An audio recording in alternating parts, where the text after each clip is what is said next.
Hello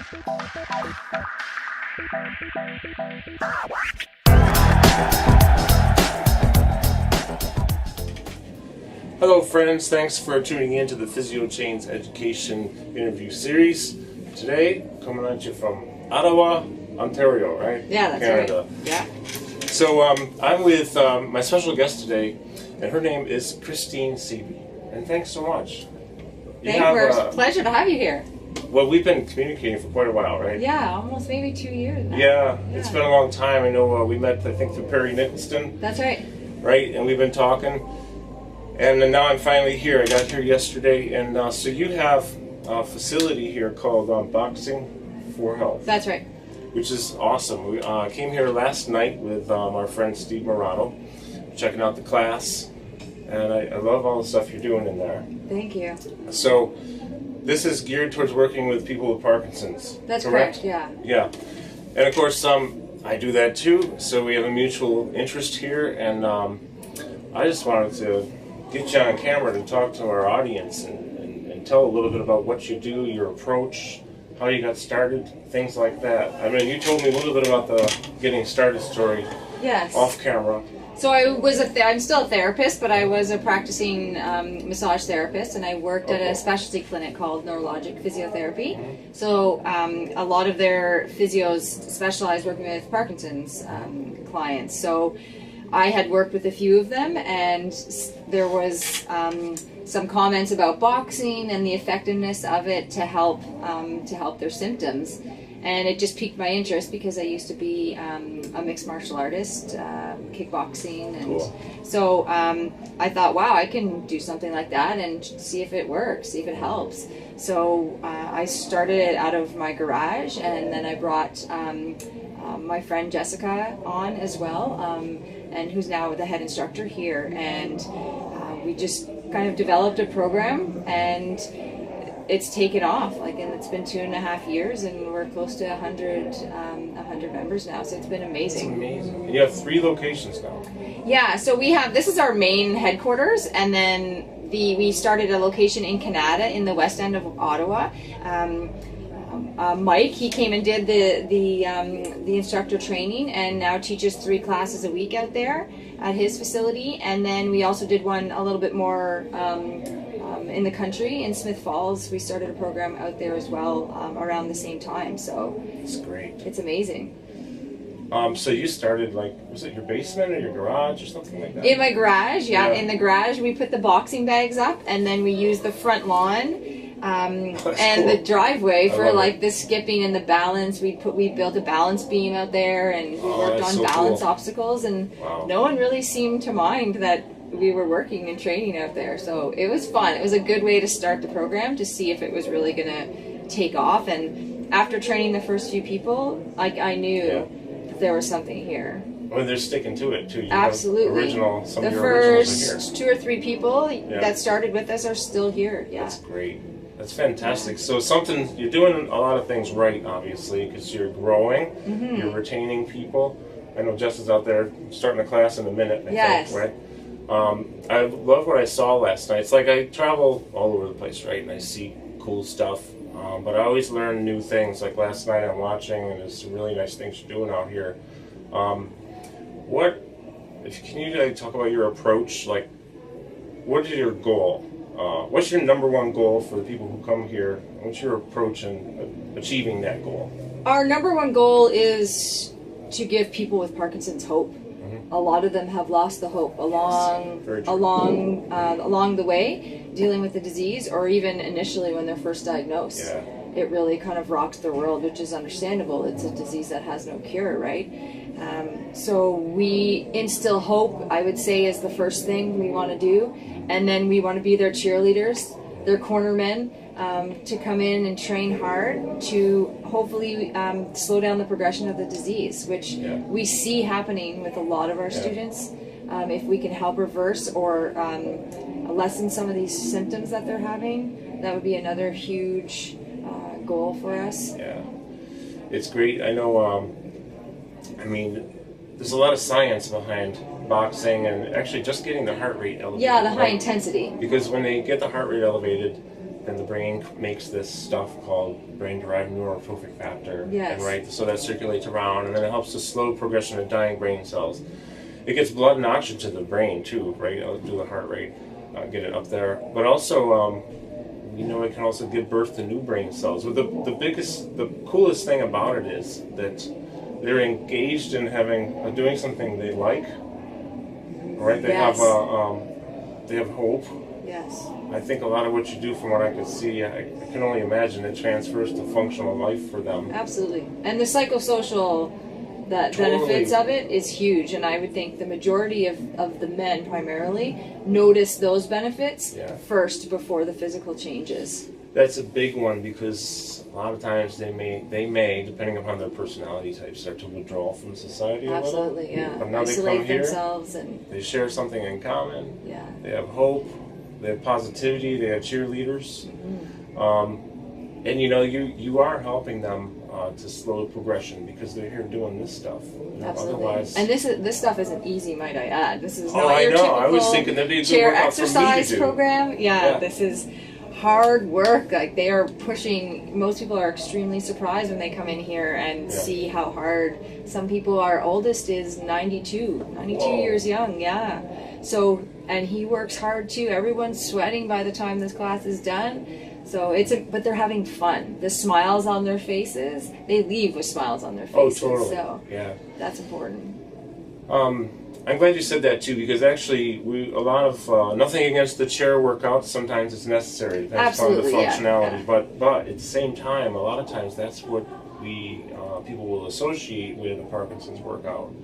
When in fact, I think, not just some of the time, most of the time, they're so much more capable. Right. And they actually want to do more. And then they come in and they see others doing it and they're inspired. And I think there's probably a lot of support Sometimes in the it's group. just, absolutely, yeah. I The saw that students are last night. amazing. Yeah. It's like a family type atmosphere, community that we have here, which is awesome to be around every day. You can't really have a bad day in this gym. Yeah. You just need to look around, and it gives you inspiration. But you're also getting some referrals from neurologists in the area, right? Yeah, I would say the majority of our clientele come from the neurologists, and some from their GPs too, which is nice. That's really nice. How did that happen? Is it a mindset amongst those people to just do that? Because that's not how it is in most places. Right. Or did you work on those relationships, or both? No, well, I'd like to think that I worked on a bit of them for sure. But I think it's just been repetition and us staying active in the community and meeting some of the neurologists and going to their talks and getting to know them a little bit. But there's so much research coming out. I mean, you'd have to be blind to miss some of this research on intense exercise. So really, I think some of the really good neurologists are just a little bit more open-minded, and we're lucky to have some of those in Ottawa. Yeah, that's pretty epic, really, because it's not common in a lot of areas. Do you ever notice people come in, let's say they exhibit some symptoms, whatever they have, motor symptoms, let's say tremors or bradykinesia, but then when they leave, it's different? Absolutely. I keep meaning to take a picture of like the entire class before the class happens of everybody, and then take one after, because again, like some people will have like that flat effect when they come in, or they're just in an off phase, and then at the end of class, once that dopamine's kicked in, it's just like they're flying. It's so cool. The reason I asked that is because last night I was here for much of the class, and they were a lot different, moving different at the end than they were at the beginning. Absolutely. The improvements were great, and we see that, right? So those are some of the benefits of just exercise, especially if you can do higher intensity. And the specificity of exercise is huge too, and we really try and capitalize on that in class, because that's what makes us different and what makes us stand out versus other exercise programs. The movement, the amplitude of movement for people with Parkinson's. So the more we can teach those functional type exercises here and make them fun, the more that they hopefully will carry that over into their home life, because it's, even if they're coming here 3 times a week, which a lot of them are, it's what they're doing outside of the gym. Oh yeah, that's huge. That's that much more important. It's huge. Yeah, that's our goal is our goal anyways with our team of trainers is we want to have the benefits of here in our facility transfer to function their life, right? Absolutely, make their life more manageable, better, move better, reduce fall risk. Something else you were saying too. We talked about psychosocial. Talked about the specificity of exercises. Yeah, you've got some cool stuff. It's not just boxing. There's so much more. Boxing is more the fun element that we kind of throw into the exercise. I mean, it's a hard workout, but it's different. It's not your typical boxing that you'd see in a boxing gym. And we do it with different, you know, sometimes we'll use pool noodles instead of boxing gloves, you know, like if people have injuries, they still want to be hitting things, or we just have different types of things to hit versus just the heavy bags. I noticed that. You got Joe. Is that the guy? The model's name is Joe? Bob. His name is Bob. Oh, that's Bob. Yeah, it's Bob. You had a couple of Bobs out there.